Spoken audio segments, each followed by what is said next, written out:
ప్రధానమంత్రి స్వయంగా చెప్పి వెనక్కి పోతారయ్యాల వాళ్ళకు కూడా తెలుసా సంగతి. మరి బొబ్బలు ఈ కథ ఈ లొల్లి ఈ కథ అంత ఎందుకు? ఇక్కడ రెండు కనపడితే మనకు.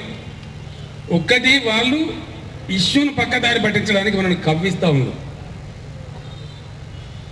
ఆంధ్ర ప్రాంతంగా వచ్చిన ఉద్యోగి హైదరాబాద్ నడిగడ్డ మీద ఇట్లా గొంతుకొస్తాను చూపించుకోవద్దు. గొంత నిజంగా మేము కనుక తెలంగాణ ప్రజలం కానీ మా ఉద్యోగులు కానీ మా ఉద్యమకారులు కానీ ఆ సభ జరగనీయద్దు అని మేము కన్నెర్ర చేస్తే దుమ్మైపోతుంది. మీరు గొంతులు కోసులు కాదు. హైదరాబాద్ పొలిమేరలో కూడా అడుగుపెట్టలేరు.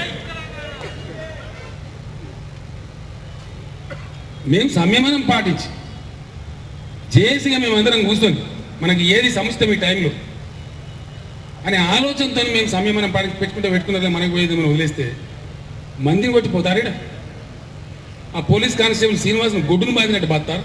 అది మీ సంస్కారమా? ఏం తప్పు చేసినట్టు శ్రీనివాస్ అక్కడ? నువ్వు ప్రభుత్వ ఉద్యోగివి, నువ్వు స్టేజ్ మీద ఉన్నావు, నువ్వు జై సమైక్యాంధ్ర అంటున్నావు. అతను కూడా ప్రభుత్వ ఉద్యోగి, అతని మనసులో తెలంగాణ ఉన్నది, జై తెలంగాణ అంటుండు. What is wrong? ఏ అథారిటీతో కొడతావు నువ్వు? మేము కొడతాం, మీరు మమ్మల్ని దంచునిగా ఇష్యూ మళ్ళీ 69 మాటలు కానీ పక్కదారి బట్టని అనేటువంటి ఒక ట్రాప్ కుట్ర నడుస్తూ ఉంది. ఈరోజు కూడా శ్రీశైలం పోయినటువంటి మన తెలంగాణ బిడ్డలను కర్నూలు జిల్లాలో లింగాలనే ఊరుకడ కొట్టిన పోలీసులను యాత్రికులను కొట్టింది ఇయ్యాలకు. మేము మౌనం భరిస్తున్నాం. తెలుస్తున్నాయి, మాకు అన్ని ఇన్ఫర్మేషన్ తెలుస్తుంది.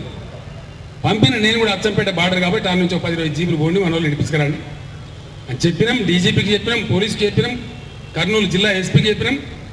ఏమన్నా జరిగే పరిణామాలకు మేము బాధ్యత కాదని కూడా చెప్పినాం. అన్ని గమనిస్తూనే ఉన్నాం. అయితే ఈ రభస ఒకటి కవ్వింపు ఒకటి జరుగుతుంది, ఇంకోటి పెడబొబ్బులు.